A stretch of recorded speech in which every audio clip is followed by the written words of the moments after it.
खुलासे की है जिसने जांच एजेंसियों के कान खड़े कर दिए हैं। उस खुलासे से देश के सियासी गलियारों में हलचल हो गई है तेज। ये खुलासा हमारे सहयोगी अखबार द संडे गार्डियन ने किया है। जांच एजेंसियों के दस्तावेजों से पता चला है कि 2004 में जब नरेंद्र मोदी गुजरात के मुख्यमंत्री थे तब उनकी हत्या की साजिश लश्कर-ए-तैयबा ने रची थी। इशरत जहां को सुसाइड बॉम्बर बनाया था। मोदी को सुसाइड अटैक के जरिए मारने की तैयारी थी और इस साजिश का हिस्सा डेविड हेडली और तहव्वुर हुसैन राणा भी थे। अब आतंकी राणा से जांच एजेंसी इस पूरी साजिश को लेकर पूछताछ कर सकती है, लेकिन सवाल ये कि देश में कौन लश्कर के आतंकियों की मदद कर रहा था, कौन कौन इस साजिश में शामिल था, किसने मोदी के मर्डर का ऑर्डर दिया था। आज इन्हीं सवालों का जवाब तलाशने की कोशिश करेंगे। उससे पहले रिपोर्ट देखिए।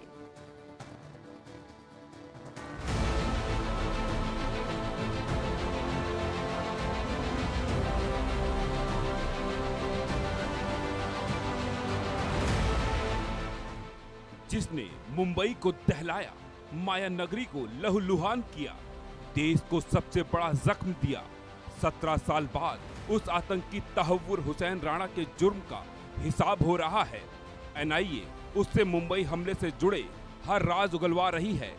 26/11 हमले की साजिश कैसे रची गई, कौन कौन इसमें शामिल था, पाकिस्तान की कुख्यात खुफिया एजेंसी ISI का क्या रोल था, कब से हमले की प्लानिंग हो रही थी, इस सब का पता लगा रही है। लेकिन राणा से पूछताछ के बीच हमारे सहयोगी अखबार द संडे गार्डियन ने एक सनसनीखेज खुलासा किया है। खुलासा है तहव्वुर राणा और लश्कर के निशाने पर नरेंद्र मोदी थे। 2004 में जब नरेंद्र मोदी गुजरात के CM थे तब उनकी हत्या की साजिश रची गई थी। लश्कर-ए-तैयबा ने इशरत जहां को नरेंद्र मोदी की हत्या की जिम्मेदारी सौंपी थी। सुसाइड अटैक के जरिए नरेंद्र मोदी को मारने की साजिश रची गई थी। इस बड़ी साजिश को गुजरात के क्राइम ब्रांच ने विफल कर दिया था। इशरत जहां को एनकाउंटर में मार गिराया था, लेकिन इशरत के एनकाउंटर पर तब कांग्रेस के नेताओं ने जाने कितने ही सवाल खड़े किए थे। मोदी को सवालों के कटघरे में खड़ा किया था, लेकिन जांच पड़ताल और तमाम सबूत आने के बाद साफ हो गया था इशरत लश्कर की ही आतंकी थी और उसके 3 पुख्ता दस्तावेज भी हैं। एक दस्तावेज NIA द्वारा हेडली से की गई पूछताछ का हिस्सा है। दूसरा एक कानूनी दस्तावेज है जिसे 2010 में अमेरिकी दूतावास में तैनात एक वरिष्ठ सदस्य ने साझा किया था, जिसमें भारतीय एजेंसियों ने सितंबर 2009 में FBI द्वारा हेडली से की गई पूछताछ का हवाला दिया था। तीसरा दस्तावेज इंटेलिजेंस ब्यूरो द्वारा फरवरी 2013 में केंद्रीय जांच ब्यूरो को साझा किया गया था। तीनों दस्तावेजों में एक ही बात कही गई थी कि इशरत जहां लश्कर का हिस्सा थी और उसे नरेंद्र मोदी की हत्या का काम सौंपा गया था। डेविड कोलमैन हेडली ने भी पूछताछ के दौरान इस बात को कबूल किया था। लेकिन अब जब आतंकी राणा से पूछताछ हो रही है तब इशरत जहां के लश्कर के आतंकी होने की बातें डेविड कोलमैन हेडली ने भी कबूल की थी। डेविड हेडली साल 2002 में लश्कर के संपर्क में आया था। लश्कर कमांडर ज़की-उर-रहमान लख्वी ने इशरत जहां को लेकर उससे चर्चा की थी। हेडली को मोदी के मर्डर की साजिश की पूरी जानकारी थी और पूरी संभावना है कि साजिश के हर परत की जानकारी डेविड हेडली के दोस्त आतंकी तहव्वुर राणा को भी होगी। ऐसे में अब जांच एजेंसियां आतंकी राणा से 2004 में मोदी के मर्डर की साजिश से जुड़े सवालों को लेकर भी पूछताछ कर सकती है, जिससे पता लगाया जा सकता है कि देश में उस वक्त लश्कर के आतंकियों की मदद कौन कर रहा था। लश्कर की आतंकी इशरत जहां का हमदर्द कौन था और कौन मोदी के मर्डर की साजिश में शामिल था। नरेंद्र मोदी जी के खिलाफ भी साजिश कर रहा था और भारत के खिलाफ भी साजिश कर रहा था। 2004 में भी नरेंद्र मोदी के खिलाफ साजिश की थी। तहव्वुर राणा से अब सारी जानकारी हासिल की जाएगी और उसको जिस मुकाम तक पहुंचाना है पहुंचाया जाएगा। अगर तहव्वुर राणा और डेविड कोलमैन हेडली ने नरेंद्र मोदी जी को मारने की कोशिश की तो आज की डेट में तहव्वुर राणा हमारे कब्जे में है और डेविड हेडली को हमारे कब्जे में आना चाहिए। उसको वायदा माफ गवाह क्यों बनाया है नरेंद्र मोदी जी की सरकार ने, इसका भी प्रश्न उठाया जाना चाहिए। फिलहाल मोदी के मर्डर की साजिश का खुलासा होने पर सियासी गलियारे का तापमान चढ़ने लगा है। लेकिन सवाल है कि मोदी के मर्डर की साजिश के पीछे उस वक्त कौन कौन था, कौन लश्कर के आतंकियों की मदद कर रहा था, किसने मोदी के मर्डर की साजिश का ऑर्डर दिया था। Bureau report, India news. 2004 में ये हत्या की साजिश रची गई और जब तहव्वुर राणा अब भारत आ चुका है तो पूछताछ में कई बड़े खुलासे हो सकते हैं। सवाल ये किस तरीके से साजिश थी, किसके कहने पर यह साजिश थी और यहाँ भारत में रहते हुए कौन उनकी मदद कर रहा था। मेरे साथ में इस पर बात करने के लिए डॉक्टर सैयद जफर इस्लाम जुड़ गए हैं, बीजेपी के प्रवक्ता के तौर पर। सुरेंद्र सिंह राजपूत मेरे साथ में है, कांग्रेस के प्रवक्ता। एसपी वैद्य मेरे साथ में है, पूर्व डीजीपी जम्मू कश्मीर। एनके सूद मेरे साथ में है, पूर्व रॉ अधिकारी। आलोक मेहता सर मेरे साथ में है, एडिटोरियल डायरेक्टर ITV ग्रुप। आप सभी का इंडिया न्यूज पर स्वागत। सबसे पहले डॉक्टर सैयद जफर इस्लाम जी, ये हत्या की साजिश का खुलासा सियासी गलियारों में न सिर्फ तापमान को बढ़ा रहा है बल्कि जो मोदी समर्थक हैं उनमें बड़ी बेचैनी बढ़ा रहा है। सवाल अब ये है कि तहव्वुर राणा भारत आ चुका है तो कई बड़े खुलासे होने की उम्मीद करें। देखिए, सभी को मालूम है कि तहव्वुर राणा एक आतंकी है, आतंकवादी संगठनों से जुड़ा हुआ था। मुंबई में जो आतंकवादी गतिविधियां हुई थी और इतना बड़ा हादसा जो हुआ था, आतंकी तहव्वुर राणा उसमें हैंडलर की तरह और कहीं ना मास्टरमाइंड था। उसके अलावा भी बहुत सारे क्राइम किए उसने। और अभी जैसा आपने खुलासा किया कि प्रधानमंत्री मोदी जी के जब वो मुख्यमंत्री थे तो उस वक्त साजिश में ये इन्वॉल्व था और मारने की कोशिश में जो भी प्लानिंग में था उसमें तहव्वुर राणा इन्वॉल्व था। ये तो भी बहुत छोटे खुलासे। ये आदमी बड़ा आतंकी है और इसके हमारे गिरफ्त में आने के बाद बहुत सारे जो आज तक गुत्थियां लगी हुई थी और खुल नहीं पा रहे थे, वो गुत्थियां खुल जाएंगी और दूध का दूध पानी का पानी होता जाएगा। जाहिर है कि जब इतना बड़ा आतंकवादी हमला किया तो कोई ना कोई तो उसको सपोर्ट कर रहा होगा यहाँ पर। और ऐसे छानबीन में जितनी भी कोशिश की जाए हकीकत नहीं मालूम होती, लेकिन जब आतंकवादी खुद आपके चंगुल में आ जाए तो फिर धीरे धीरे सारी सच्चाइयां। अब तहव्वुर राणा जब भारत आ चुका है, भारत लाया जा चुका है, तो अब मोदी सरकार के काम का जिक्र भी हो रहा है कि भाई तहव्वुर राणा को पहले नहीं लाया जा सका, अब लाया जा सका है, तो न सिर्फ मुंबई हमलों का हिसाब होगा बल्कि और बड़े खुलासे होने की उम्मीद है। मेरे साथ में एनके सूद जी भी हैं जो कि पूर्व रॉ ऑफिसर हैं। 10 सेकंड और लूंगा आपसे। हाँ जी, 10 सेकंड और लूंगा जी, बोलिए। मैं सिर्फ इतना कह रहा हूं कि देखिए, ये भी 18 दिन की कस्टडी में है NIA के। बहुत सारे इंटरोगेशन के बाद बहुत सारी तफसील आएंगी और मैं यकीन से कहता हूं कि जो लोग इनको सपोर्ट कर रहे थे या स्लीपर सेल की तरह काम कर रहे थे देश में, उनका खुलासा जरूर होगा और उनके साथ जो सख्त से सख्त कार्रवाई होनी चाहिए वो भी होगी। ठीक है, सख्त से सख्त कार्रवाई होनी भी चाहिए। आज जैसे मैंने कहा कि इस खबर के बाद सियासी गलियारों का तापमान ही नहीं बढ़ा बल्कि जो मोदी समर्थक हैं उनकी बेचैनी भी बढ़ गई है। डेविड हेडली की पूरी साजिश, लश्कर ए तैयबा की साजिश, इशरत जहां को ये पूरी जिम्मेदारी और पूरा जो शक है वो ये है कि तहव्वुर राणा भी इस साजिश का हिस्सा हो सकता है क्योंकि वो डेविड हेडली का दोस्त रहा है। अब ऐसे में पूछताछ में बड़े खुलासे होने की उम्मीद। एनके सूद जी, चूंकि इस तरह की जो इनपुट्स होते हैं बहुत कॉन्फिडेंशियल रखे जाते हैं, 2004 में अगर मोदी की हत्या की साजिश थी जिस वक्त वो मुख्यमंत्री थे, ये खबर और ये जानकारी सरकार तक पहुंची होगी? बिल्कुल पहुंची है।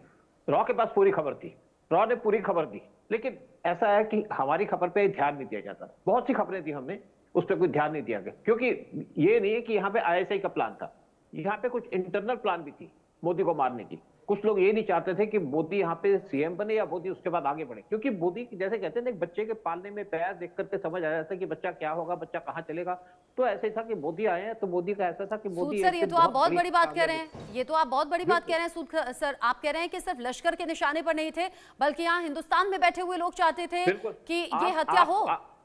बिल्कुल, देखिए आप देखिए ना, इससे पहले जब 2013 में मोदी बिहार में गए थे कैंपेन करने, तब भी तो साजिश की गई थी। एक बार ये वेस्ट बंगाल में गए थे तो वहां पे टेंट गिर गया था। ये साजिश थी, लेकिन यहाँ पे हमारी एजेंसी थोड़ी सी जरा अलर्ट थी तो इसलिए बच गए। और मोदी को तो शुरू से ही खतरा है। आज मोदी जो है वर्ल्ड के अंदर नंबर 1 पे आते हैं जिनको मारने की साजिश की जा सकती है, क्योंकि मोदी पॉपुलर है, मोदी बड़े हैं, मोदी इंडिया को आगे ले जा रहे हैं। और सबसे अच्छी एक खास बात क्या है कि यहाँ पे अपोजिशन पार्टियां वो पावर में नहीं आ पा रही मोदी की वजह से, तो मोदी को वो भी हटाना चाहती होंगी डायरेक्टली इनडायरेक्टली। मैं आप कांग्रेस के एक लीडर की बात करूं, मणिशंकर अय्यर 2018 में पाकिस्तान गए थे, पाकिस्तान के टीवी में बैठ के उन्होंने पाकिस्तान से अपील की कि आप मोदी को हटाइए। तो वहां जो एंकर थे उनका जी हम क्यों उठाए हैं, ये तो आप हटाएंगे ना। कहते नहीं आप हटाइए, आप हमारी मदद कीजिए। मतलब वो ISIS से डायरेक्टली बात कर रहे थे कि मोदी को हटाओ, मोदी को गिराओ, मोदी को मारो। फिर उसके बाद आपने देखा पुलवामा अटैक हुआ। तो सारी की सारी साजिश जो है ना बाहर से तो की गई, अंदर से सपोर्ट थी। एनके सूद सर, ये तो बहुत बड़ी बात है और बहुत बड़ी तोहमत एक तरीके से आप लगा रहे हैं। अच्छा ये भी बता दीजिए ना, फिर नरेंद्र मोदी ही निशाने पर क्यों? देखिए मोदी जब पावर में जब से आए हैं ना, मोदी को तब से टारगेट किया जा रहा है। मैं आपको एक फॉरेन की बात बताता हूँ। 2015 में मोदी गए थे टर्की में, G20 की समिट थी। उस टाइम पे ओबामा भी थे वहां पे, बड़े वर्ल्ड के लीडर थे। मोदी साहब को सबसे स्पेशल सिक्योरिटी दी गई थी। लंदन से गए थे, लंदन से सीधे चले गए टर्की में, तो वहां पे उनको सिक्योरिटी दी गई मोसाद के द्वारा। रॉ तो था ही वहां पे, इनकी SPG भी थी, साथ में इनको सिक्योरिटी दी गई MI5 के द्वारा, यानी कि ब्रिटिश इंटेलिजेंस के द्वारा। और वहां पे 2 प्लेन रखे थे, डोवाल साहब भी साथ गए थे। 2 प्लेन रखे थे, एक टर्की में और एक टर्की की कैपिटल अंकारा में, और एक और जगह रखा था, क्योंकि वहां पे इनको आशंका थी कि वहां पे बहुत बड़ा ब्लास्ट किया जा सकता है और मोदी को टारगेट किया जा सकता है। मोदी को बचाने के लिए इन्होंने एक और प्लेन रखा था अंकारा के बाहर कि अगर यहाँ पे कुछ हो गया तो वहां से ले जाएंगे। तो ओबामा के लिए ऐसी तैयारी नहीं थी, मोदी के लिए थी। यानी 2004 में अगर हत्या की साजिश रची गई जब वो मुख्यमंत्री थे तब तो खतरा था, लेकिन आप कह रहे हैं आज की डेट में उससे बड़ा खतरा है। लेकिन हाँ, प्रोटोकॉल भी कहता है अलग अलग कई लेयर की सिक्योरिटी में पीएम मोदी रहते हैं, तो इस तरह के खतरों से दूर बने हुए हैं। मैं इस पर आलोक मेहता सर का रिएक्शन लूं, लेकिन उससे पहले चूंकि सुरेंद्र सिंह राजपूत जी मेरे साथ में कांग्रेस से जुड़े हुए हैं, बहुत से बड़े तोहमत लग रहे हैं सुरेंद्र जी उस वक्त की सरकार को लेकर, कैसे देख रहे हैं इस खबर को आप? नहीं, खबर को तो चलिए हम बताएंगे, लेकिन आपके एनके सूद साहब है, मुझे नहीं पता कि इंटेलिजेंस के कितने बड़े अफसर हैं। ये भारत की सरकार की, भारत की इंटेलिजेंस की और भारतीय एजेंसियों की इतनी बड़ी बेइज्जती कर रहे हैं आपके चैनल पर बैठ करके। 3-4 चीजें इन्होंने कही। पहली बात, अरे चुप रहो भाई, या आप इंटेलिजेंस की बेइज्जती नहीं कर रहे। हम कौन हो आप? चुप रहो। अब आपकी बारी चुप हो गई ना। पहले चुप रह करके सुनने की भी आदत डालो। राह पे उंगली मत उठाइएगा। आलोक मेहता जी मुझे बड़े अच्छे से जानते हैं। मुझे रचना बंसल आप कर रही हो प्रोग्राम या क्या नाम ये कर रहा है? सूद सर एक बार सुन लीजिए ना, अब जब इतनी तोहमत लगाई ये क्या बदतमीजी है? मूर्ख आदमी है क्या? नहीं ऐसे मत बोलिए सुरेंद्र जी, प्लीज ऐसे मत बोलिए। सब लोग बहुत डिग्निफाइड हैं, सब। और क्या बोलूं इस अहमक आदमी को जब ये सुनना नहीं सीख सकता है? अच्छा ठीक है। कौन सम्मानजनक है? सूद सर थोड़ा सा पेशेंस रखिए, आपकी बारी आएगी तो बोलिएगा। सुरेंद्र सिंह राजपूत जी जवाब दे रहे हैं, क्योंकि अभी तक तो आरोप लग रहे थे ना जी। अपनी बात कहिए आप जी। 3-4 चीजें हैं। पहली बात तो इन्होंने भारत की सरकार की, भारत की इंटेलिजेंस की, जिस एजेंसी में ये काम करते थे उसकी, इन सब की इन्होंने घनघोर बेइज्जती की है। इंटेलिजेंस के अफसरों से मेरी उम्मीद है अगर वो आपका चैनल देख रहे होंगे तो इस पर कार्रवाई जरूर होनी चाहिए। इन्होंने पहली बात कही कि मणिशंकर अय्यर पाकिस्तान के टीवी पर बैठ करके ISI से मदद मांग रहे थे। आलोक मेहता जी हमारे वैचारिक किसी समय गुरु भी थे, आज की डेट में वैचारिक रूप से साथ नहीं अपनी, लेकिन बहुत बड़े पत्रकार हैं। हाँ। लेकिन यह भी बता देंगे कि टीवी पर बैठ करके ISI से कौन मदद मांगता है या टीवी पर बैठ करके इंटेलिजेंस की कौन बात करता है। नंबर 1। नंबर 2, इन्होंने बात करी कि साहब वो अंकार वहां पर जब टर्की में गए थे नरेंद्र मोदी जी, तो उनकी सुरक्षा करने में टर्की की एजेंसी और हमारी एजेंसी सक्षम नहीं थी, इसलिए इन्होंने MI6 और मोसाद का नाम लिया। मैं भारत की एजेंसियों से पूछना चाहता हूं, आपका चैनल को करोड़ों लोग देखते हैं और एजेंसी वाले भी देख रहे होंगे, इंटेलिजेंस एजेंसी वाले भी देख रहे होंगे, तो मैं पूछना चाहता हूं कि क्या यह आधिकारिक रूप से सत्य है कि मोसाद और MI5 हमारे प्रधानमंत्री की सुरक्षा कर रहे हैं। हमारी सिक्योरिटी एजेंसियां जो है बिल्कुल नल एंड वाइड है, इतनी कमजोर है, इतनी कायर है, इतनी निकम्मी है कि हमारे प्रधानमंत्री को टर्की में सुरक्षा के लिए मोसाद और MI5 की आवश्यकता पड़ गई। यानी ये दो देशों की बेइज्जती की एनके सूद साहब ने, एक हिंदुस्तान की सिक्योरिटी एजेंसी, लेकिन उनका कहना यह था कि खतरा बड़ा था, इसलिए अलग अलग लेयर की सुरक्षा दी गई एहतियातन। अरे मैं जिम्मेवारी से कहता हूं कि जिस देश में मेरा प्रधानमंत्री जाता है उस देश का, और मेरे देश की सिक्योरिटी एजेंसीज, मेरे देश की सिक्योरिटी एजेंसीज, कोई दुनिया की सिक्योरिटी एजेंसीज कुछ करे या ना करे, लेकिन मेरे देश की सिक्योरिटी एजेंसी सक्षम है मेरे प्रधानमंत्री की सुरक्षा। मेरे वैचारिक मतभेद हो सकते हैं प्रधानमंत्री से, लेकिन मेरा प्रधानमंत्री अगर देश के बाहर जाता है तो हमारे राष्ट्र की धरोहर है, और मेरी सिक्योरिटी एजेंसीज बहुत सक्षम है, बहुत ज्यादा सक्षम है। मैं आपको जिम्मेवारी से कहता हूं, तो इसीलिए मैं पूछ रहा हूं, मैंने इनको तो कुछ नहीं कहा ना, मैं तो पूछ रहा हूं सिक्योरिटी एजेंसी से कि भाई हमारी सिक्योरिटी एजेंसी इतनी कमजोर, इतनी कायर हो गई है कि क्या हमें मोसाद की और MI5 की आवश्यकता पड़ गई उनकी सुरक्षा की लेयर बढ़ाने के लिए? और मैं आपसे पूछना चाहती हूं, इंटेलिजेंस इनपुट्स का एक्सचेंज करना अलग बात। कुछ बातें और मैं आपसे ठीक, अभी रुकिए, अभी ठहर जाइए, अभी रुक जाइए ना। अभी इन्होंने 2-3 बातें अभी और कही जी। इन्होंने कहा कि साहब भारत का विपक्ष, तो क्या यह आधिकारिक स्टेटमेंट है कि भारत का विपक्ष नरेंद्र मोदी जी को मारना चाहता था? हम तो चाहते हैं कि, हम तो बहुत स्पष्ट है हमारे प्रधानमंत्री, हम तो चाहते हैं कि भारत में जो है क्या नाम, ईश्वर करे भगवान करे नरेंद्र मोदी जी सताई हूं, लेकिन अगर इनके पास भारत के विपक्ष के नेता नरेंद्र मोदी को मारना चाहते थे और उसकी इनपुट्स इनके पास थी, तो 2014 तक तो चलिए मान लीजिए सरकार हमारी थी, नहीं इनकी सुनी गई।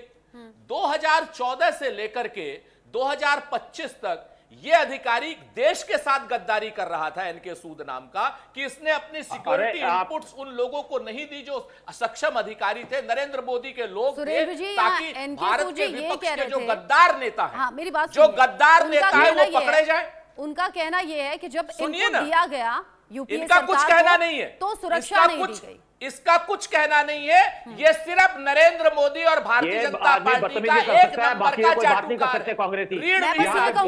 मैं बस ये कहूंगी आप सभी से, मैं अपनी बात आप बिल्कुल रखिए, देखिए सुनिए, अपनी बात आप बिल्कुल रखिए, लेकिन अगर हम थोड़ा सा शब्दों की गरिमा को ध्यान रखेंगे तो बात ज्यादा डिग्निफाइड तरीके से और ज्यादा इम्पैक्टफुली आप दर्शकों तक पहुंचा सकेंगे। बस अपनी भाषा, अपनी लैंग्वेज का हमें ध्यान रखना है सबको ही, प्लीज। रचना जी, जो आदमी 2014 से 2025 तक इनपुट नरेंद्र मोदी जी उनका काम था अपनी बात कहना, और विपक्ष के अपनी बात कह रहे हैं, नेताओं को नहीं पकड़वा पाया, तो उसको आप गद्दारी कहेंगे ना? अपनी बात कहना, वो तो गद्दार है, बात कह रहे हैं ना, उसको तो फांसी होनी चाहिए, एनके सूद को तो फांसी होनी चाहिए। का मौका मिल रहा है ना, उन्होंने अपनी बात कह दी, आपने अपनी बात कह दी, ठीक है, उनको जो ठीक लगा, जो उनके पास इनपुट था वो उन्होंने बोला, आपने अपनी बात कह दी।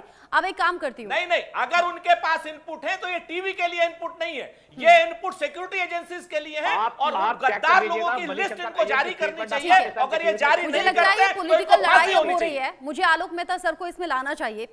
आलोक मेहता सर, ये देश के लिहाज से कितना बड़ा खतरा है, और हमने देखा है इशरत जहां को लेकर पॉलिटिक्स होते हुए, हमने देखा है इशरत जहां की साइड लेते हुए हमने देखा है। आज जब ये खुलासा पब्लिकली हो गया है तो न सिर्फ गहमा गहमी बढ़ गई है, बल्कि बहुत से सवाल भी उठ गए हैं। और मैं इसको पुष्टि करते हुए नहीं कह रही, लेकिन एनके सूद सर कह रहे हैं कि उस वक्त में 2004 में जब ये खतरे की बात सामने आई थी, साजिश की बात सामने आई थी, तो यूपीए सरकार को इन्फॉर्म किया गया था, जिसे टाल दिया गया। बाकी वो जो अलग अलग जो साजिशों की बात है और फिर उसमें कांग्रेस की मिलीभगत है, उस पर मैं कोई पुष्टि नहीं कर रही, लेकिन आपसे बतौर पत्रकार, चूंकि आपने दशकों की पत्रकारिता देखी है, इस खबर को आप कैसे देख रहे हैं? देखिए रचना जी, पहली बात तो यह है कि बधाई देना चाहिए अपने उस पत्रकार की। संडे गार्जियन में आज उन्होंने जो रिपोर्ट किया है वो काफी सूत्रों से मिला, और उसमें कोई पार्टी की बात नहीं है। हाँ। देखिए, इसीलिए आज अपनी चर्चा का विषय, सुरेंद्र जी ने भी बिल्कुल ठीक कहा, भारत के प्रधानमंत्री हैं। हमने चूंकि 2 प्रधानमंत्री एक तरह से श्रीमती इंदिरा गांधी और राजीव गांधी को खोया, और आप यहाँ तपी षड्यंत्र थे, बाहरी षड्यंत्र थे, ये भी सब जानते हैं। ठीक है, वो कहने को किसी को नाम मैंने वो कह दिया गया कि साहब इसने मारा, उसने किया, लेकिन ये सब उससे परिचित है। और इसलिए भारत के खिलाफ षड्यंत्र में विदेशी ताकतें लगी रही, ये तो है। अब इसके बाद जहां तक राणा की बात है, मैं फिर से ये कहूंगा कि यदि आप डेप्थ में जाएंगे, सुरेंद्र राजपूत जी भी अपने मित्रों से भी बात करेंगे तो बता देंगे देखिए जैसे राजीव गांधी जी के, और वो डॉक्यूमेंट में है, किताबें यहाँ मेरे पास भी रखी है, वो भी बहुत ज्यादा समझदार है। देखिए राजीव गांधी की हत्या के लिए न केवल सोनिया गांधी जी बल्कि पूरी कांग्रेस पार्टी ने कहा था कि डीएमके के कुछ संबंध लिट्टे से थे इसलिए, और बाद में तो समर्थन वापस लेना या ऐसी कई बातें हुई नरसिंह राव जी के समय में, मैं सब उस बात का चलूँ। तो इसलिए आप ये सोचिए कि केवल नरेंद्र मोदी जी के लिए नहीं, भारत के खिलाफ, भारत के प्रधानमंत्री या जो ताकत स्थिरता दे सकते हो, उसके खिलाफ षड्यंत्र होते रहे। इस पे कोई पार्टियों की अलग अलग राय नहीं हो सकती। मैं इसलिए उस पार्टी की बहस में नहीं जाऊंगा, और आमतौर पर आपने देखा होगा, सुरेंद्र जी भी जानते हैं, आजकल मैं इसीलिए राजनीतिक बहस में नहीं पड़ता, क्योंकि हम लोग एक गंभीर यदि बात करते हैं तो उसको जनता को ये बताया जाना चाहिए कि देखिए ये छोटी बात नहीं है। उस समय जो घटना हुई इससे जहां वाली, तो लोगों को उसको तूल दिया गया, राजनीतिक कारणों से तूल दिया गया, लेकिन यदि उसके लिंक निकलते निकलते आज भी आप लिट्टे के यदि आप उस हिसाब से देखें तो श्रीलंका में क्या हुआ, भारत में डीएमके वाले के साथ, आज कांग्रेस उनके साथ है, हो सकता है कल किसके साथ हो, शिवसेना कभी इधर थी कभी उधर है। तो वो राजनीतिक मुद्दा अलग है, लेकिन ये बात सही है कि 2004 या 2002 नहीं, जब अटल जी की सरकार थी तब भी कई ऐसे नेता थे जो कभी उनके साथ थे, फिर वो कांग्रेस के साथ हैं आज भी, और वो आईएसआई के लोगों के साथ कैसे पाकिस्तान में घूमते थे उसके रिकॉर्ड एजेंसीज के पास है, जो बताया गया, जो जिसमें इस रिपोर्ट में भी जिक्र है कि क्रिकेट के बहाने से बाहर से आने देने के लिए छूट दी गई। अब उसमें गलती, मैं इसलिए इंटेंशन नहीं कह सकता, हो सकता है कि जो लोगों को यूज किया जा रहा हो, भारत की एजेंसी भी, हमारे साथ सूद साहब जो जानते हैं, कई बार उनका उपयोग करके भी कहा जाता है कि आप यदि उनके साथ मिलते हैं तो बताएं। मैं इसलिए अदालत फैसला करेगी कि कोई पार्टी का भारत का भी इसमें सहयोग प्रत्यक्ष या अप्रत्यक्ष रूप से दे रहा था कि नहीं। लेकिन पाकिस्तान की ऐसी ताकतों के खिलाफ जो षड्यंत्र बने, उसमें भारत के षड्यंत्र हो रहे थे, चाहे और नरेंद्र मोदी जी चूंकि निशाने पर थे, देखिए बल्कि मैं तो कहूंगा नरसिंह राव के समय में अयोध्या की घटना के बाद मुंबई बम कांड के लिए किसको जिम्मेदार ठहराया गया था? याद करिए, उस समय भी दाऊद इब्राहिम से मिले हुए रिश्तों को लेकर राजनीतिक लोगों के नाम आए थे।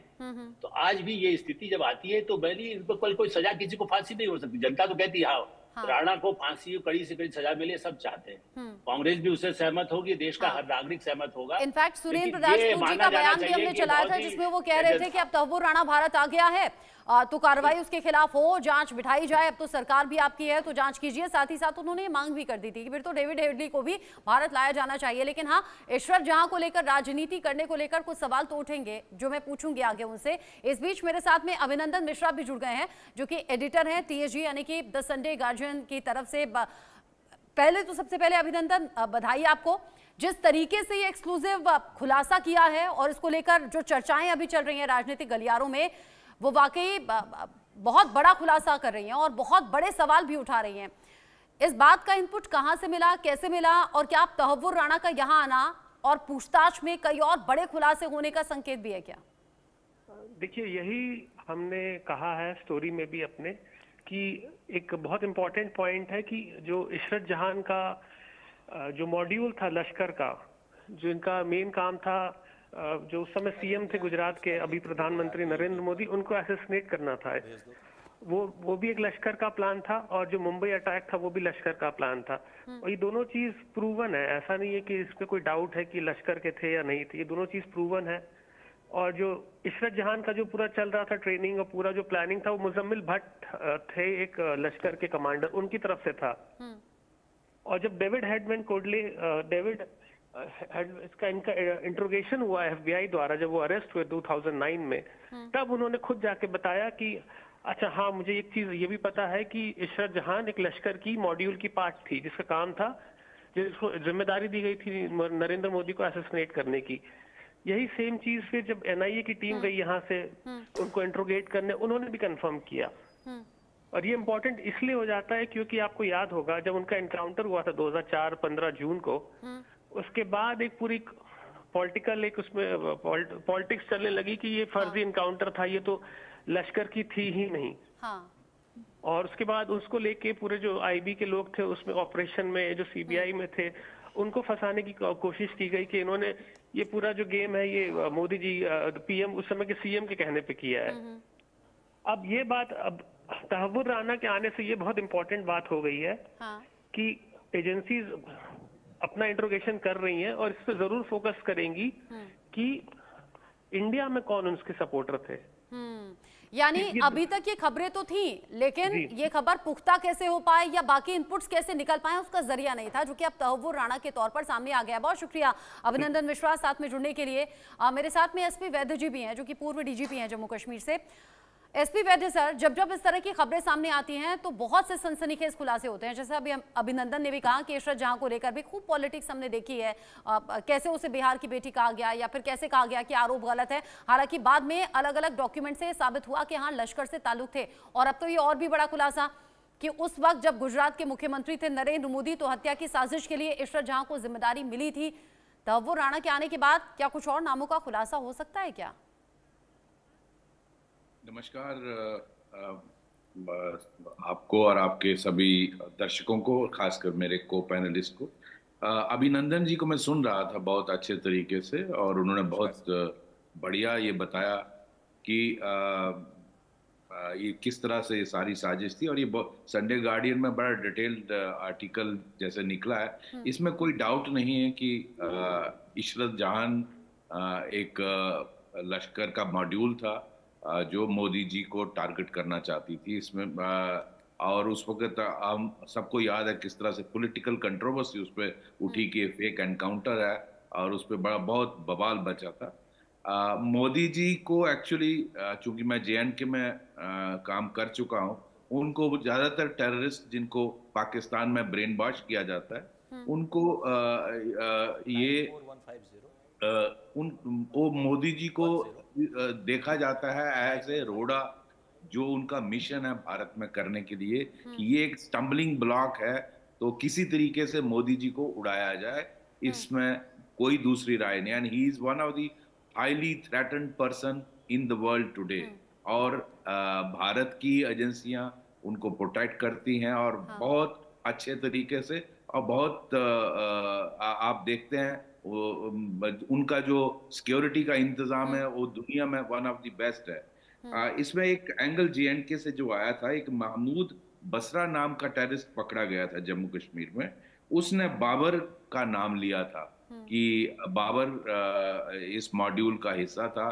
तो इशरत को रिक्रूट किया गया, उसको ट्रेन किया गया, और कैसे वो सुसाइड बम बनकर मोदी जी को उसने हलाक करना था। तो ये चूंकि ये दोनों मॉड्यूल जो आपने तहव्वुर राणा को आज यहाँ लाया है, वो चूंकि बहुत क्लोजली एसोसिएटेड था डेविड कोलमैन हेडली से और लश्कर से, तो उसको हो सकता है इसके बारे में जानकारी हो कि कौन कौन लोग हैं जो भारत में उसकी मदद करना चाहते थे ताकि मोदी जी को असैसिनेट किया जाए। अच्छा, एक बात और मैं आपसे पूछना चाहूंगी, अपनी बात में ही आप ऐड कीजिएगा।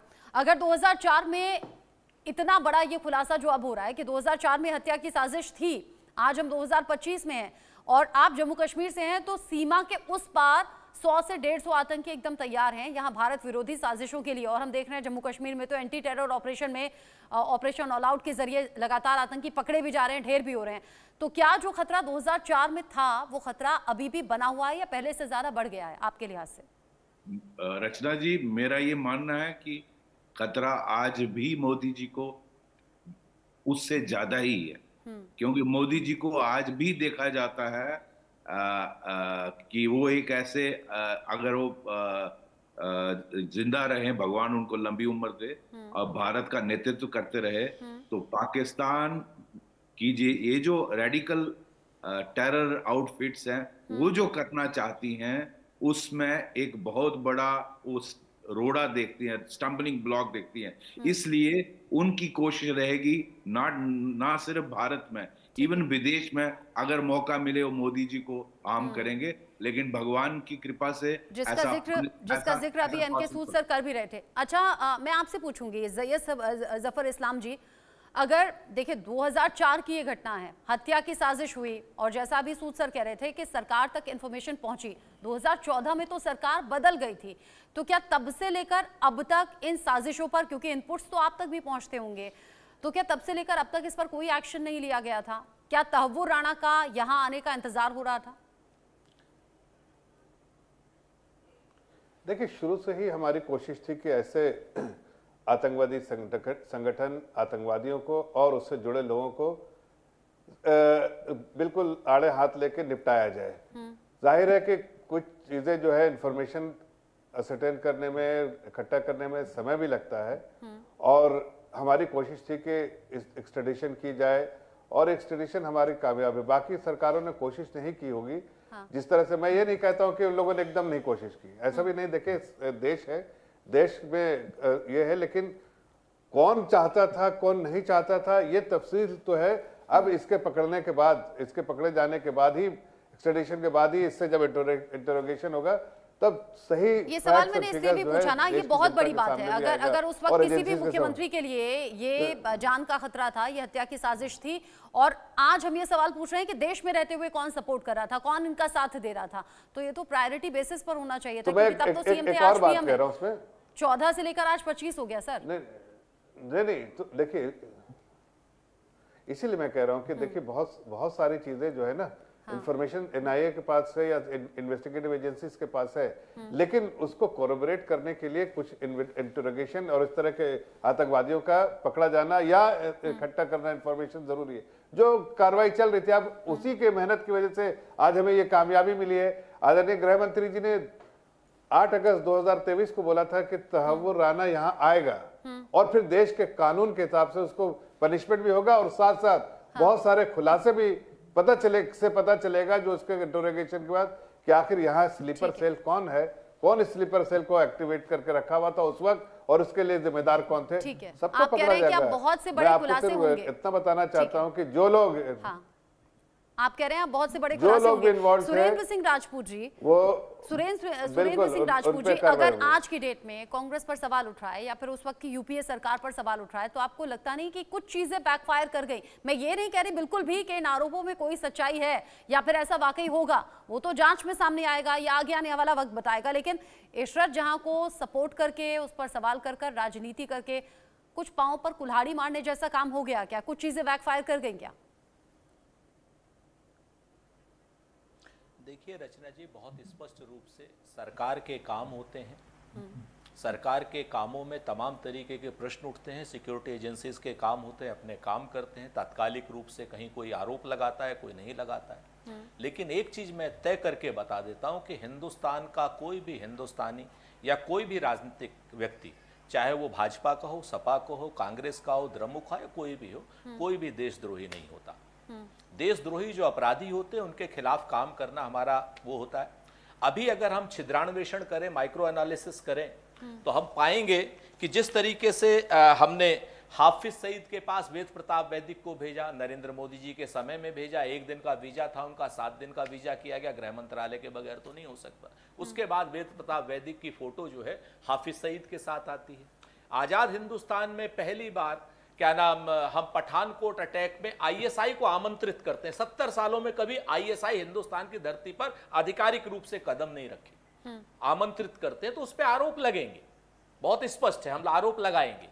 तीसरी बात, हिंदुस्तान का प्रधानमंत्री उच्चस्त सुरक्षा प्राप्त होता है और उच्चस्त टेरर के आउटफिट्स के निशाने पर होता है। जैसे बिल्कुल वैद साहब ने सही कहा कि 2004 के बरक्स आज 2024-25 में हमारे प्रधानमंत्री जी को ज्यादा थ्रेट है, क्योंकि आप देखिए इंदिरा गांधी जी को भी हमने खोया, हमने राजीव गांधी जी को भी खोया, और आतंकवाद के कारण ही खोया है। तो मैं इधर उधर की बात नहीं करता, कुछ प्रश्न मैं करना चाहता हूं जफर इस्लाम साहब से, और मैं तो धन्यवाद दूंगा आलोक जी को भी, आलोक मेहता जी को भी। ये प्रश्न है मेरा कि अब जब ये स्पष्ट रूप से साबित है, लगातार ट्रेल ऑफ इन्वेस्टिगेशन से साबित है, 2009 से इन्वेस्टिगेशन हो रहे हैं, आखिर वो कौन से कारण हैं कि डेविड कॉलमैन हेडली को हिंदुस्तान ने नरेंद्र मोदी जी की सरकार में वायदा माफ गवाह यानी अप्रूवर क्यों बनाया?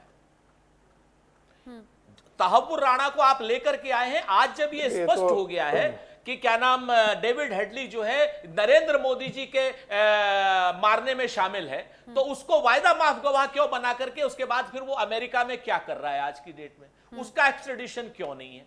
ये जरूर पूछ, क्योंकि मेन कॉन्स्पायरेटर, मेन षड्यंत्रकारी वो है। दूसरी बात, लश्कर ऑपरेटिव की मैं बात करूं तो जो लश्कर ऑपरेटिव की जो बात है, सबसे ज्यादा लश्कर ऑपरेटिव को जो फंड मुहैया कराने वाला है वो है हाफिज सईद।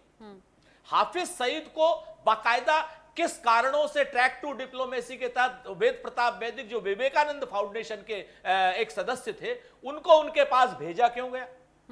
आज आतंक पर एक करारा प्रहार करने की आवश्यकता है, ना कि 2004, 2000, 1996, 1984 के ऊपर आरोप प्रत्यारोप लगाने की बात।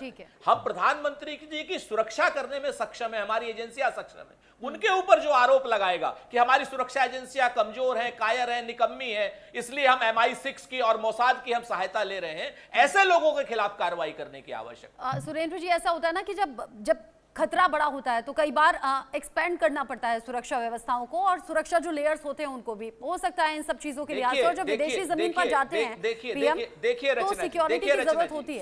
सुनिए रचना जी, मुझे मैं बताता हूं, वो ऐसा है, मैं भी बताता हूं। पहले सुरेंद्र जी अपनी बात पूरी कर लें, पहले सुरेंद्र जी अपनी बात पूरी कर लें। जी, इसका भी सेट प्रोटोकॉल है। दो देशों की एक देशों की सॉवरेंटी होती है, उनकी अपनी अखंडता होती है, अक्षुण्णता होती है। जैसे अगर हमारे प्रधानमंत्री रूस जाएंगे तो रूस की सुरक्षा एजेंसियों के साथ हम वो करेंगे। इंटेलिजेंस की इनपुट हम आपस में एक दूसरे से कहीं से भी दुनिया में एक्सचेंज होती है। लेकिन हमारे लिए यह कहना कि तुर्की में हमारे प्रधानमंत्री को MI5 ने और इसने मोसाद ने कवर दिया था, ये देश की सुरक्षा एजेंसियों की नाक नीची या नाक काटने वाली बात। ठीक है, आप ही की बात का जवाब देना चाहते हैं। को एक्सचेंज करना अलग बात, वो हमेशा होता है। ठीक, आप ही की बात का जवाब देना चाहते हैं एनके सूद जी, बोलिए। देखिए, मेरी 38 साल की जॉब रही रॉ के अंदर, और बहुत इंपॉर्टेंट जगह पे काम किया। जैसे मैंने कहा, अपना बहुत से लोग जानते हैं इसके बारे में। ऐसा होता है कि जो बाहर की सुरक्षा होती है, जिस कंट्री में होता है, सुरक्षा का मेन रिस्पॉन्सिबिलिटी उनके ऊपर होती है। साथ में क्या होता है कि जिस टर्की है वहां पे किसी को विश्वास नहीं था, और रॉ वहां अपने कमांडोज को नहीं भेज सकता। हमारे कमांडो जाएंगे तो बगैर बंदूक के जाएंगे, और बहुत सी कंट्रीज के साथ हमारी असाइनमेंट होती है, हमारे आपस में मिलजुल के। क्या ये बकवास की बात कर रहे हैं? सुरेंद्र जी प्लीज शांति से सुन लीजिए ना, प्लीज। उन्होंने भी आपको हमारे कमांडो राष्ट्रपति प्रधानमंत्री की सुरक्षा के लिए बगैर हथियार के जाएंगे। कम से कम उनके पद की थोड़ी सी मान रख लीजिए। पूर्व रॉ सर, ये गलत कह रहे हैं, देश को गुमराह कर रहे हैं, मैं इसलिए कह रहा हूं, वरना मैं चुप हूं। आप रिएक्ट कीजिएगा प्लीज, एक बार सुन लीजिए। देश को गुमराह कर रहे हैं, फिर आप रिएक्ट कीजिएगा ना। ठीक है, मुझे रिएक्शन का मौका दीजिएगा। जी बिल्कुल बिल्कुल, मैं बिल्कुल चुप हूं। मैं माफी चाहता हूं, मैं उसके बाद आप मुझे रिएक्शन का मौका। एक बुक लिखी है, एक बुक लिखी हुई है पीएम की फॉरेन विजिट पे, और कहां उनको सिक्योरिटी का खतरा था, सारा कुछ लिखा हुआ है। अब चीले गए, वहां पे क्या था, जब ग्लासगो के अंदर गए वहां पे क्या था। फिर दूसरी बात मैं कहूंगा कि अब ये बात करते हैं हेडली की। इनको पता नहीं है कि हेडली की क्या पोजीशन है। हेडली को कन्विक्ट किया जा चुका है 26/11 के केस में, और राणा को नहीं किया जा सका। और राणा को जो मेन इंडिया के अंदर लाया गया वो चबाट हाउस के अटैक के ऊपर, और जो इनका जो NDA का जो ऑफिस है उस पर अटैक करने की बात थी, उसके ऊपर लाया गया। 7 दिन से पूरी इंक्वायरी की जाएगी। और तीसरी बात मैं बता दूं कि यहाँ पे कोई इनके पास प्रॉपर एविडेंस नहीं थी कि कौन कौन से इन्वॉल्व थे, उनके खिलाफ प्रूफ नहीं था। क्योंकि बहुत से लोग थे मुंबई के अंदर जो हेडली को घुमा रहे थे। एक फिल्म का डायरेक्टर है बॉलीवुड के अंदर, उसका बेटा घुमा रहा था, उसका राहुल उसका नाम है। और उससे पूछने की जब बात की गई तो PMO के ऑफिस से फोन चला गया, आप इससे मत पूछताछ करिए। अब जब ताहूर राणा अपनी पूरी खबर देंगे, पूरी बातें बताएंगे, तो उनके खिलाफ एविडेंस होगी, उनको पूछताछ की जाएगी, उनसे पूछा जाएगा। फिर ताहूर राणा ये बताएंगे कि कौन कौन से लोगों ने उनको दिल्ली, पुणे और सब जगह में हेल्प की है। और देखिए, मैं किसी पार्टी को बिलोंग नहीं करता। और जो लोग कहते हैं ना कि हम बड़े हैं, देखिए आज जब हिंदुस्तान पे लोगों ने अटैक किया ना, तो दरवाजे अंदर से खुले हैं। इसलिए जान को कौन सपोर्ट कर रहा था?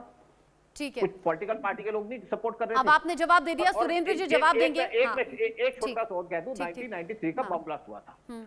NN वोरा कमेटी की रिपोर्ट आई, इंडिया के होम मिनिस्टर से, पुराने होम सेक्रेटरी थे वो, उनकी रिपोर्ट आई। उन्होंने कहा इसके अंदर पॉलिटिशियन, ब्यूरोक्रेट्स, पुलिस वाले और साथ में कुछ जो यहाँ के गुंडे थे वो मिले हुए थे।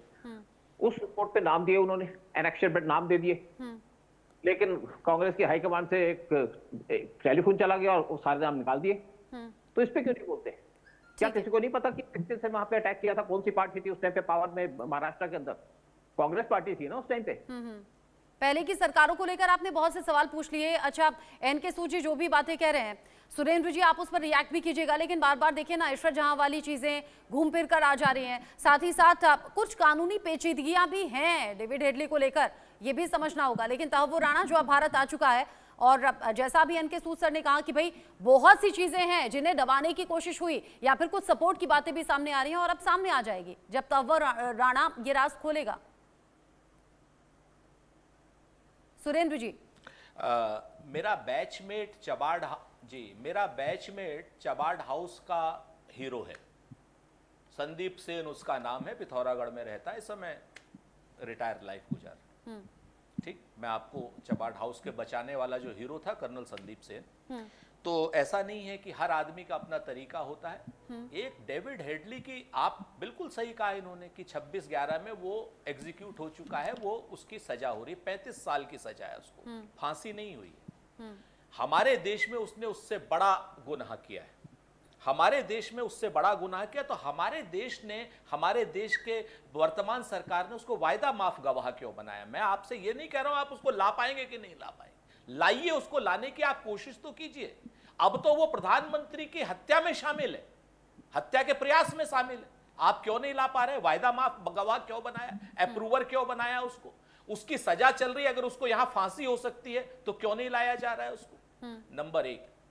नंबर 2, जब आप इधर उधर की बात करते हैं ना, तो सिक्योरिटी एजेंसीज में किताबें लिखने से कोई सिक्योरिटी एजेंसी का सुरक्षा का हाई वो नहीं हो जाता। मेरे देश का प्रधानमंत्री या अमेरिका का राष्ट्रपति जब हिंदुस्तान आता है तो आप तो क्या नाम हथियारों की बात कर रहे हो, वहां के हथियार तो छोड़ दीजिए, 6000 क्या नाम सैन्य कर्मी आते हैं और साथ में उनकी गाड़ियां आती हैं बाकायदा जो बुलेट प्रूफ आती है। मेरे देश के प्रधानमंत्री जहां ऐसी जगह जाते हैं जहां पे वहां की एजेंसियां सुरक्षा करने में सक्षम नहीं होती, तो हमारी एजेंसियां पूरी सक्षम होती हैं। इनर लेयर 6 लेयर हमारी होती हैं उनकी, आप समझ लीजिए इस बात को। और पाकिस्तान जैसे देश में मेरे देश का प्रधानमंत्री इतना मुखर होता है, हम आरोप प्रत्यारोप लगा सकते हैं, लेकिन बिरयानी खाने बगैर बुलाए भी जा सकते हैं।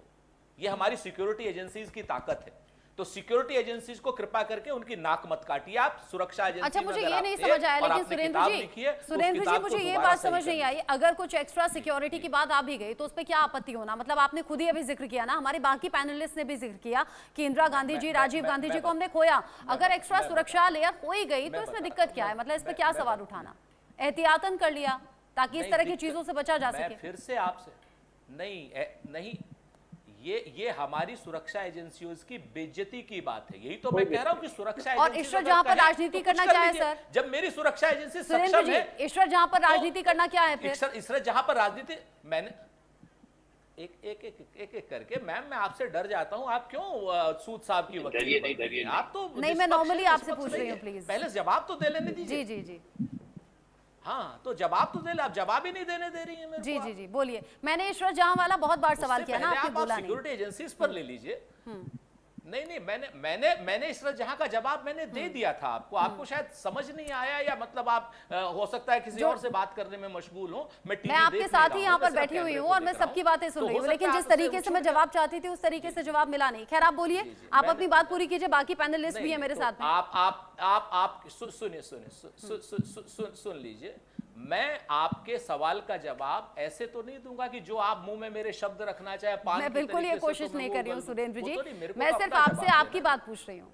ठीक है ना, ऐसा अरे भाई एक मिनट सुन तो लीजिए। अरे मैडम आप सुन लीजिए, क्यों गुस्सा खा रही हैं आप? काहे को गदाधारी भीम हो रही? नहीं, मैं बिल्कुल नहीं हो रही हूँ, आप अपनी बात कहिए। देखिए कि इशरत जहां पे मैंने ऑलरेडी जवाब दे दिया। जी मैंने इशरत जहां पे मैंने पूरा जवाब दिया आपको। मैंने कहा कि राजनीतिक नेतृत्व में तू मैं होती है, लेकिन राजनीतिक नेतृत्व की तू मैं का ये मतलब नहीं है कि जो तू मैं कर रहा है वो गद्दार है, वो स्लीपर सेल। इसका कोई मतलब ये कतई नहीं है। अगर आज की डेट में तमाम रिपोर्ट में तमाम तरीके की बातें आई, जब राजीव गांधी जी की हत्या हुई है, तमाम रिपोर्ट्स में विपक्षी दलों ने कौन कहां मिला था, किससे मिला था, क्या बातें आई थी, राष्ट्रीय दलों से लेकर के क्षेत्रीय दलों तक, तो उसमें लेकिन अगर हम ये कह दें कि नहीं साहब फलाना दल या भाजपा वाले या फलाने जिम्मेवार थे, गलत बात है। सबके सब जिम्मेवार लोग हैं, देशभक्त लोग हैं। अब आप आ जाइए जो सिक्योरिटी एजेंसीज पे आपने पूछा कि अगर आपने एक आधा एक्स्ट्रा कवर ले लिया तो क्या हुआ, ये गलत बात है। सच बात यह है कि हम सक्षम लोग हैं, हमारी सुरक्षा बहुत सक्षम है। अगर हम किसी से आधिकारिक रूप से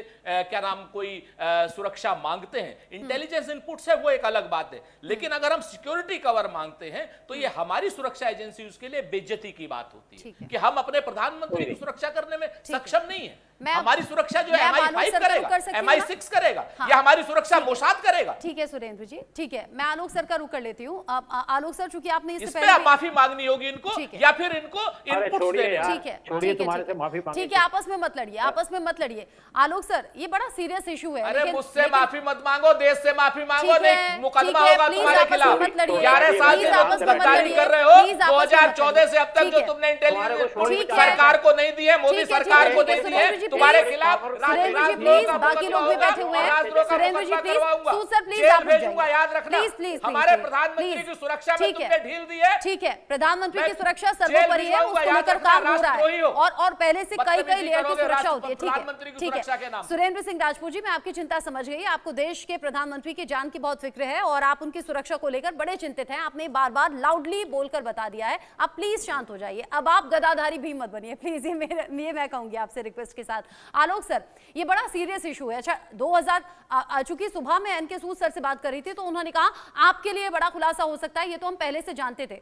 तो हो सकता है वरिष्ठ पत्रकार के तौर पर आप तक भी ये खबरें पहुंची हो, लेकिन हम चूंकि आपसे वैसे भी एक्सपीरियंस और उम्र में बहुत छोटे हैं, हो सकता है हमारे लिए बहुत बड़ी और सनसनीखेज खुलासे जैसी खबर हो। मुझे ये बताइए, अगर 2004 में इस तरह की कोई साजिश हुई और आज 2025 चल रहा है और ये 2014 से लेकर अब तक के प्रधानमंत्री की हत्या की साजिश को लेकर है, तो क्या कुछ बड़े कदम नहीं उठाए जाने चाहिए थे? या फिर अगर अंदर खाने चल रहा है तो क्या इतना टाइम टेकिंग के प्रोसेस होना चाहिए? क्या होना चाहिए? तो हम तो यही कहेंगे ना, आप और हम भी यही कहेंगे, पत्रकार जल्दी जल्दी हमको सबूत मिले, हम जल्दी जल्दी जनता के सामने लाएं। लेकिन देखिए, ये मैं जरूर जानता हूँ सुरेंद्र जी, तो मैं कह रहा हूँ भगवान करे वो देश के गृह मंत्री बने तो और ज्यादा देश को बता सकेंगे सुरक्षा एजेंसियों के तहत। मेरा ये मानना है कि देखिए, होना ये चाहिए कि इस तरह की प्रक्रिया में आप बोफोर्स के मामले कितने साल तक चले, 27 अप्रैल उनकी किताब आ गई है सुब्रमण्यम की तरह। तो होता क्या है कि कुछ ऐसे मामले जो अंतर्राष्ट्रीय, स्वीडन ने कैसे किया, किसने उनके खिलाफ किया, किसने उसका उपयोग किया, ऐसे ही इस मामले में दुर्भाग्य ये हुआ कि नरेंद्र मोदी जी शिकार अकेले नहीं थे। अभी फिर एक बार इसका ध्यान दिलाने की जरूरत है। अमित शाह जी जो उस समय मोदी जी की कैबिनेट में थे, उन पर भी इशरत जहां वाले मामले में उनको अकारण, जबकि अदालत ने भी बाद में उनको क्लीन चिट दिया। तो मेरा ये कहना है कि देखिए, अदालत को मानना चाहिए, ये मेरा ख्याल है सुरेंद्र राजपूत जी या दुनिया में कोई भी मानेगा अदालत। और इसीलिए अमेरिका, जो आपने कहा देरी क्यों है, अमेरिका, आप देखिए पहले वो हेडली तो वहां है ही, और हेडली अब तो चूंकि भारत का और अमेरिका के साथ अच्छे संबंध है, मनमोहन सिंह जी के समय में भी अच्छे संबंध हो गए थे, बुश के समय हो गए थे, इसलिए उसके बाद धीरे धीरे प्रक्रिया, मेरा ऐसा मानना है कि अब ऐसा समय आया है, हेडली ने जो बातें कही उसको कह दिया कि अच्छा ठीक है तुम्हें, अच्छा आज भी जब इसको लाया गया है तो इसके लाने में ये शर्त अमेरिका के कानून के तहत कहा गया कि फांसी नहीं दी जाएगी, जबकि हमने कसाब को दिया और अभी भी कोई उनका कानून को हम यदि अवहेलना करेंगे, देखा जाएगा क्या होगा जब अदालत फैसला करेगी। भारत एक डेमोक्रेटिक कंट्री है, अंतर्राष्ट्रीय कोर्ट है, अमेरिका के अलग कानून है। हम पन्नी को, सुरेंद्र राजपूत जी, 1985 जब हम राजीव गांधी के साथ जाते थे तब भी खालिस्तानी जो भारत के खिलाफ लगातार करते रहे, पहले भी कर रहे थे। इंदिरा गांधी की हत्या के बाद भी वो व्हाइट हाउस के सामने या पार्लियामेंट के सामने वो लोग खड़े होकर यूएन के सामने खड़े रहते थे। यही हमारी आपत्ति है। भारत विरोधी ताकतें, आईएसआई, मैं गुजराल साहब के साथ था, आईएसआई और पाकिस्तान की ब्रीफिंग ज्यादा भारत तक पहुंच पा रही थी। हमारे विदेश सचिव कम बोले तो मैंने उनको बहुत उत्तेजित होकर के कहा कि देखिए उनकी बातें जा रही है, आप नहीं बता रहे हैं हम लोगों को अपने भारत के पक्ष। तो उस समय पाकिस्तान की लॉबी भी अमेरिका में बहुत प्रमुख रही है कि उसमें आप जाएं, तो ये कारण देरी का यही है। ये तो सफलता है हमारी एनआई का, जैसा जो सुरक्षा एजेंसी के लिए सारे हमारे पैनल से कह रहे हैं। सुरक्षा वैद्य जी बैठे हैं, जम्मू कश्मीर से लेकर के कन्याकुमारी तक, केरल तक, कोची तक, कोची भी वो गया था, जिस तरह से हेडली का या और जो लोग इसमें रहे हैं। और बिल्कुल सही कहा, हाफिज सईद को लेकर के हम सबने बंद किया ना, हाफिज सईद को आज भी लाने के सूत्र मिलेंगे। यही हम चाहते हैं कि हाफिज सईद को अंतर्राष्ट्रीय अमेरिका को कन्विंस किया जाए कि जरूरत होगी तो जैसे ओसामा बिन लादेन को मारा गया, मैं तो ये कहूंगा उसी तरह से हाफिज सईद को वहीं जाकर के चाहे निशाना बनाना पड़े भारत सरकार को। लेकिन वो युद्ध के खतरे होते हैं, अमेरिका वहां से दूर से कर देता था कि अमेरिका उसके लिए तैयार हो। और अमेरिका में भी पाकिस्तान की एजेंसियां भी उससे, उनको जानकारी थी, उन्होंने ओसामा बिन लादेन को मारने दिया इसीलिए सोच करके कि कम से कम हमारा, हम अमेरिका के साथ, क्योंकि आतंकवाद को लेकर शक्तिशाली देश साथ में आए और साझा ऑपरेशन के तहत ही इस तरह के जो एक्शंस है वो इन फ्यूचर हो सकते हैं। लेकिन एसपी वैद्य सर, एक बात आपसे मैं समझना चाहूंगी, सीमा पार से कोई साजिशें होती हैं, आतंकी सीमा पार तैयार बैठे हैं, ये बड़ा खतरा है, या फिर हिंदुस्तान में रहते हुए वो लोग आतंकियों का सपोर्ट कर दें या यहाँ बैठकर ब्रेन वॉश करके खुद आतंकी बन जाएं, ये ज्यादा बड़ा खतरा है? रचना जी, लोग जी बड़े एक्सपीरियंस्ड है और बहुत अच्छी तरीके से समझा रहे थे, मैं बिल्कुल इनसे सहमत हूँ। देखिए, पहले आपके सवाल का जवाब देने से पहले मैं बताना चाहूंगा, आप पूछ रही थी सूद साहब से जी मोदी जी के साथ उनको क्यों मारना चाहते हैं। अगर आपको याद होगा जो गुजरात राइट्स हुए आई थिंक 99 में, उसके बाद एक मैलिशियस कैंपेन चली भारत और विदेश में, जिसमें मोदी जी को विलेन बनाया गया और दिखाया गया कि ये एक जो कम्युनल राइट्स इन्होंने टाइमली कंट्रोल नहीं किए। उस राइट को और जो 92 का बाबरी मस्जिद का वो था, उन सीन्स को बार बार दिखाकर पाकिस्तान टेररिस्टों को रेडिकलाइज करता है, उनको तैयार करता है कि इस तरह, और उसमें मोदी जी को नंबर 1 टारगेट रखा जाता है। तो ये बहुत सारे इंटरोगेशंस में टेररिस्टों के आता है। और पहला ये सवाल ना, आपका जो सवाल है कि खतरा बाहर के टेररिस्टों से ज्यादा है या जो अंदर लोग उनकी मदद करते हैं या रेडिकलाइज होते हैं, मेरा ये मानना है एज ए पुलिस ऑफिसर, बाहर जो टेररिस्ट हैं उनको हम फेस कर सकते हैं। और अगर जरूरत पड़ी, जैसे आलोक जी ने कहा, जिस तरह अमेरिका ने उसामा को उड़ाया, भारत एक दिन आप देखिएगा उसको भी, हाफिज सईद को भी अगर हो सका तो हम उसको अंतिम अंजाम तक पहुंचाएंगे। लेकिन ज्यादा बड़ा खतरा अंदर से है, जो आपके अंदर मॉड्यूल्स, स्लीपर सेल्स हैं, जो यहाँ अपने लड़के रेडिकलाइज होते हैं, उनसे खतरा ज्यादा है। और उस पर भारत सरकार को बहुत काम करने की जरूरत है। एकदम ठीक आप कह रहे हैं। 1992 के बाबरी मस्जिद कांड का आपने जिक्र किया और 2002 के गुजरात दंगों का भी आपने जिक्र किया, और 2002 के बाद ही 2004 में यह हत्या की साजिश रची गई। और इसलिए आप कह रहे हैं कि हो सकता है इसलिए भी नरेंद्र मोदी उस वक्त निशाने पर रहे हों और लश्कर तैयबा ने पूरी साजिश रची हो। जफर इस्लाम जी, एंड कमेंट आपका, और कितनी जल्दी ये एक्शन और कार्रवाई होते हुए हम देखेंगे? देखिए, अपने आप में बहुत बड़ी अचीवमेंट है कि तहव्वुर राना को हम यहाँ लाने में कामयाब हुए। पिछली सरकारों ने जिस तरह की कोशिश करनी चाहिए थी वो उन्होंने नहीं की। आज लेकिन हमने जो 11 साल में कोशिश की, उसका नतीजा है कि आज वो हम लाने में कामयाब हुए। अब ये मैं सुन रहा था, सुरेंद्र राजपूत जी हमारे मित्र हैं, उन्होंने कहा कि भाई हेडली को भी लाओ, उसको भी लाओ। आपने देखा होगा कि बहुत सारे ऐसे आतंकवादी जो पाकिस्तान में हो या दूसरे कंट्री में हो, आपने सुना होगा कि जैश ए मोहम्मद के और इसके या लश्कर तैयबा के फंडर है, ये है वो, आजकल वो मौत के घाट उतार दिए गए हैं। आखिर कहीं ना कहीं भारत की ताकत बढ़ रही है, घर में घुस के मारने की ताकत बढ़ रही है। और जैसे वैद्या साहब ने कहा, अच्छा, मतलब आप उन घटनाओं का जिक्र कर रहे हैं जो पाकिस्तान में बैठे हुए भारत के जो टॉप मोस्ट वांटेड दुश्मन है वो एक के बाद एक खत्म हो रहे हैं और अज्ञात कुछ हमलावर आते हैं जो उन्हें खत्म कर रहे हैं, उसकी तरफ इशारा आपका?